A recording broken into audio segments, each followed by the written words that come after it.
नगर जिल्ह्यातच काय पण उभ्या महाराष्ट्रात सध्या भंडारे महाराज विरुद्ध ज्येष्ठ नेते बाळासाहेब थोरात यांच्यातील वाद चर्चेत आहे।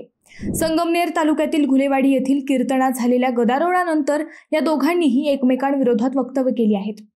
शिवाजी महाराजांवर बोलत असताना आपल्या कीर्तनात व्यत्यय आणला व आपल्यावर हल्ला करण्याचा प्रयत्न केल्याचा आरोप स्वतः संग्राम बापू भंडारे यांनी केला होता। आपल्या गाडीची मोडतोड करण्यात आल्याचेही त्यांचे म्हणणे होते। महाराजांचे हेच आरोप खोटे असल्याचे पुरावे आता थोरातांच्या यंत्रणेकडून देण्यात येत आहेत। 2 दिवसांपूर्वी संगमनेर येथील शांती मोर्चातही थोरातांनी लाव रे तो व्हिडिओ म्हणत भंडारे महाराजांच्या खोटारडेपणाची पोलखोल केली। थोरातांचं व त्यांच्या कार्यकर्त्यांचं नेमकं म्हणणं काय, याच विषयीचा आमचा हा स्पेशल रिपोर्ट। नमस्कार, मी अद्वैता आणि आपण पाहत आहात अहिल्यानगर लाईव्ह 24। नगरी राजकारणाचं परफेक्ट ॲनालिसिस। घुलेवाडीतील सप्ताहात संग्राम बापू भंडारे या हिंदुत्ववादी महाराजांच्या कीर्तनात राडा झाल्याच्या बातम्या आल्या। त्यानंतर दुसऱ्या दिवशी स्वतः भंडारे महाराजांनी नथुराम गोडसेंचा उल्लेख करत ज्येष्ठ नेते बाळासाहेब थोरात यांना धमकी दिली। त्यानंतर संगमनेरमधील राजकीय वातावरण चांगलंच तापलं।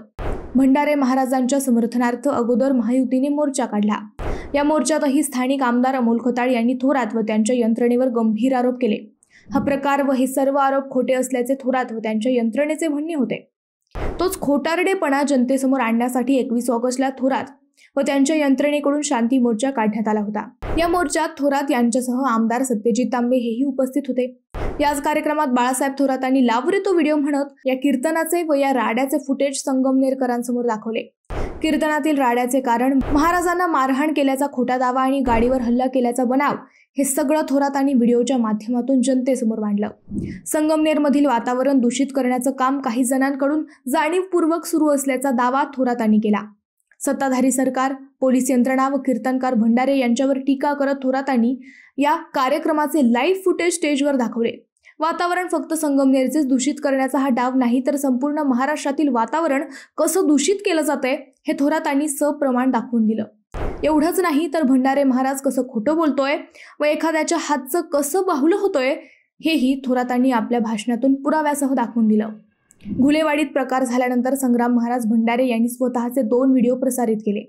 या दोन्ही व्हिडिओत त्यांनी आपल्यावर कसा हल्ला झाला हे सांगितले। शिवाय हल्ला करणारे हे थोरातांचेच कार्यकर्ते होते असंही वारंवार सांगितलं। परंतु थोरात व त्यांच्या यंत्रणेने घुलेवाडीतील कीर्तनाचे लाईव्ह फुटेज व महाराजांच्या फुटलेल्या गाडीचे टोल नाक्यावरील फुटेज मिळवत भंडारे महाराज कसं खोटं बोलत आहे हे सप्रमाण दाखवून दिलं।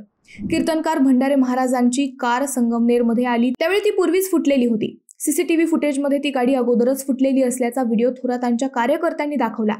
शिवाय छत्रपती शिवाजी महाराज यांचा प्रसंग सांगताना राड्यास सुरुवात झाली असा आरोप भंडारे महाराजांनी त्यांच्या दोन्ही व्हिडिओतून केला होता।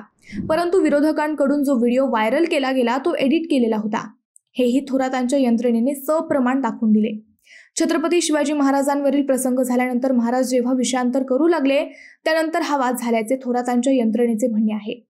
थोरातांच्या यंत्रणेने गेल्या 3-4 दिवसांपासून हे सगळे षडयंत्र कसे आखले गेले व घटनेतील खोटारडेपणा कसा रंगवण्यात आला याचे पुरावे सोशल मीडियावर व्हायरल केले आहेत।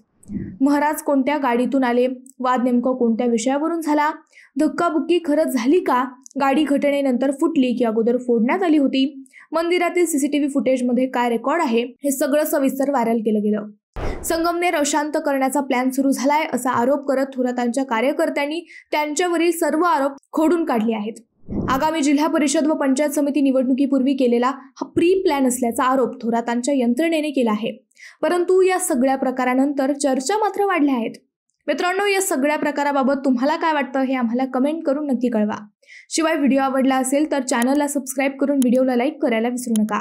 पुन्हा भेटू नव्या विषयावर, तोपर्यंत धन्यवाद।